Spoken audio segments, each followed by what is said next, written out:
जंगल में लगातार बारिश हो रही थी। आसमान में घने बादल थे और धरती पर पानी का सैलाब आ चुका था। नदी का पानी उफान मार रहा था। पेड़ और पौधे मानो पानी के भार से टूटकर गिर रहे थे। जानवरों में डर का माहौल था। हर कोई बेमन से अपने अपने आश्रयों में छिपा हुआ था। रानू चिड़िया और मीनू मौसी पेड़ की शाखा पर बैठी हुई थी। जब बारिश तेजी से बरस रही होती है, रानू घबराई हुई दिखती है। मीनू मौसी, ये बारिश तो धीरे धीरे करके विकराल रूप लेती जा रही है। ना जाने क्यों मुझे ये बारिश बहुत ही रहस्यमयी लग रही है। तुम सही कह रही हो रानू, हमारे जंगल में इससे पहले भी बारिश हुई है। बारिश के मौसम में तो जंगल बहुत ही सुहावना लगता है, पर इतनी भयानक बारिश मैंने अपने जीवन में कभी नहीं देखी। और तो और मीनू मौसी, ये बारिश बेमौसम भी हुई है। ये तो पतझड़ का मौसम है। पतझड़ के मौसम में बारिश पहली बार देख रही हूँ। मेरा मन कहता है कुछ न कुछ गड़बड़ जरूर है। जो भी गड़बड़ होगी सामने आ ही जाएगी। मौसी, हमें जंगल के शेर महाराज से बात करनी चाहिए। हाँ रानू, चलो महाराज से मिलते हैं। इसके बाद दोनों उड़कर शेर राजा की गुफा की ओर जाती हैं। शेर राजा की गुफा में हिरन, बंदर और चील पहले से मौजूद हैं। सभी गहरी सोच में डूबे हुए हैं। रानू और मीनू मौसी वहां पहुंचती हैं। महाराज, ये बारिश रुकने वाली नहीं लगती। तुम सही कहती हो रानू, ये बारिश तो बंद होने का नाम ही नहीं ले रही। जंगल में ऐसी तबाही मैंने पहले कभी नहीं देखी। हमें अब दूसरे जंगल की ओर जाना चाहिए महाराज, ताकि हम सुरक्षित रह सकें। तुम्हारी बात सही है। मुझे अब जंगल की बारिश किसी भी तरह से सामान्य नहीं लग रही है। हम अपने कुछ साथियों के साथ नए जंगल की तलाश करेंगे। शेर के आदेश पर जंगल के कुछ जानवर और पक्षी शेर के साथ निकलने के लिए तैयार हो जाते हैं। जंगल के बाहर जहां बारिश तेज हो रही है, सभी जानवर और पक्षी यात्रा पर निकलते हैं। वो सब जंगल की सीमा पर पहुंचते ही हैं कि अचानक एक बड़ा सा केकड़ा सामने आ जाता है। तुम सब कहाँ जा रहे हो? हम दूसरे जंगल की ओर जा रहे हैं। दूसरे जंगल? लेकिन क्यों? क्योंकि हमारे जंगल में पिछले कुछ दिनों से बहुत ही भयानक मूसलाधार बारिश हो रही है, जो जंगल में तबाही मचा रही है। और मुझे नहीं लगता कि ये बारिश हाल फिलहाल बंद होगी। इसलिए जब तक ये बारिश बंद नहीं हो जाती, तब तक हमें दूसरे जंगल में अपना ठिकाना तलाशना होगा। शेर राजा की बात सुनकर केकड़ा रहस्यमयी अंदाज में मुस्कुराता हुआ बोला, तो फिर आपका दूसरे जंगल में जाना बेकार है महाराज। क्या मतलब? क्योंकि दूसरे जंगल में भी बारिश हो रही है, लेकिन आपको चिंता करने की कोई आवश्यकता नहीं। आप शायद मुझे नहीं जानते, मैं तंत्र क्रिया में बहुत ही माहिर हूँ। केकड़े की बात सुनकर रानू चिड़िया चौंकती हुई बोली, तुम कहना क्या चाहते हो? मैं यही कहना चाहता हूँ कि मैं एक जादूगर भी हूँ। अगर तुम चाहो तो मैं तुम्हारे जंगल की बारिश बंद कर सकता हूँ। केकड़े की बात सुनकर मीनू मौसी चौंकते हुए बोली, ये तो एक तरह से चमत्कार होगा। और मैं चमत्कार करने में माहिर हूँ, परंतु मेरी एक शर्त है। शर्त? भला कैसी शर्त? आपको मुझे अपना सलाहकार घोषित करना होगा और बारिश जंगल में घूमने की हर तरह की आज़ादी चाहिए होगी। कोई भी मुझसे सवाल नहीं कर सकता, यहाँ तक कि तुम भी नहीं। केकड़े की बात सुनकर शेर राजा गहरी सोच में डूबता हुआ बोला, ठीक है, मैं बस यही चाहता हूँ कि यह बारिश बंद हो जाए, ताकि मेरे जंगल के प्रिय जानवर बच जाए। केकड़े ने अपनी आंखें बंद कर ली। कुछ देर बाद वो आंख खोलकर बोला, मुझे तुम्हारे जंगल की गुफा के पास ले चलो, वहाँ मैं बारिश रोकने का रहस्य दिखाऊंगा। सभी जानवर केकड़े के साथ गुफा की ओर चल पड़े। गुफा के पास पहुंचकर केकड़ा गुफा के पास मिट्टी खोदता है और थोड़ी देर बाद जमीन से एक चमत्कार हीरा निकलता है। केकड़ा हीरे को शेर राजा के सामने रखता है। अब देखो मेरा चमत्कार। वो हीरे को आकाश की ओर उठाता है और उसे दिखाते हुए मंत्र पढ़ता है, बारिश बंद हो जाए। हीरे की चमक तेज होती है और देखते ही देखते बारिश थम जाती है। बादल धीरे धीरे छटने लगते हैं और सूरज की किरणें जमीन पर पड़ने लगती हैं। सभी जानवर एक दूसरे को देखकर खुशी से उछल पड़ते हैं। सभी जानवर खुश हो जाते हैं। शेर राजा के चेहरे पर संतोष और कृतज्ञता का भाव था। ये तुमने कैसे किया केकड़े? इस तरह का चमत्कार तो मैंने कभी नहीं देखा। रानू चिड़िया की बात सुनकर मीनू मौसी रानू चिड़िया की ओर देखकर रहस्यमय अंदाज में बोली, तुम सही कह रही हो रानू चिड़िया, ये रहस्य मेरे भी समझ से बाहर है। तभी केकड़ा उन दोनों की ओर देखकर बोला, अगर ये चमत्कार तुम दोनों की समझ से बाहर है, तो ये तुम दोनों की समस्या है। सबसे महत्वपूर्ण बात यह है कि तुम्हारे जंगल में जो बारिश तबाही मचा रही थी, अचानक रुक गई। और देखो, चारों ओर धूप खिली हुई है। तभी शेर राजा रानू चिड़िया और मीनू मौसी की ओर देखकर बोला, केकड़ा सही कह रहा है। रानू और मीनू इसने जो बोला वो करके दिखाया। जिस बारिश के कारण डर कर हम सब अपना जंगल छोड़कर दूसरे जंगल की ओर जा रहे थे, वो बारिश केकड़े ने बंद कर दी।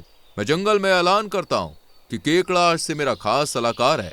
इस केकड़े को पूरे जंगल में घूमने की आजादी है। केकड़ा जंगल में कुछ भी कर सकता है, कोई भी केकड़े से सवाल नहीं कर सकता। ये मेरा आदेश है। इतना बोलकर शेर राजा केकड़े की ओर देखकर बोला, केकड़े, तुमने हमारा जंगल बचा लिया। अब से तुम मेरे खास हो और तुम्हारा सम्मान होगा। सभी जानवर शेर राजा की बातों से खुश हो जाते हैं, लेकिन रानू चिड़िया और मीनू मौसी के चेहरे पर चिंता के भाव है। वो एक दूसरे से कुछ कहते हैं। कुछ दिनों के बाद रानू चिड़िया और मीनू मौसी अलग से एक पेड़ की शाखा पर बैठकर केकड़े के बारे में बातचीत करती हैं। रानू, ये सब कुछ बहुत अजीब है। केकड़े ने हमारे जंगल की गुफा की खुदाई की थी और हीरा वहाँ से निकला था।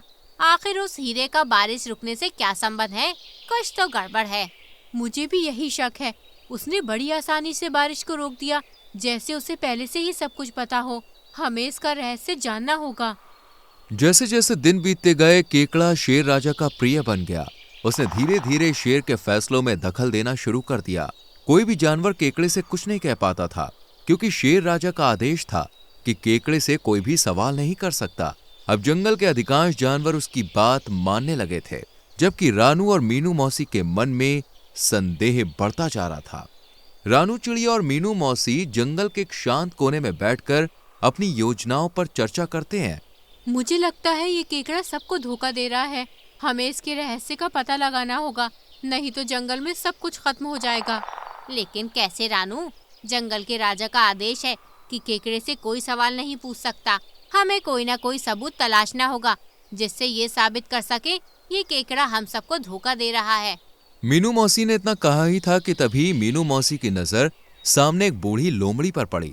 उस बूढ़ी लोमड़ी को देखकर मीनू मौसी रानू चिड़िया से बोली, रानू, ये बूढ़ी लोमड़ी तो हमारे जंगल की नहीं लगती। मीनू की बात सुनकर रानू भी उस लोमड़ी को गौर से देखती हुई बोली, तुम सही कह रही हो मीनू मौसी। चलो इससे पूछते हैं।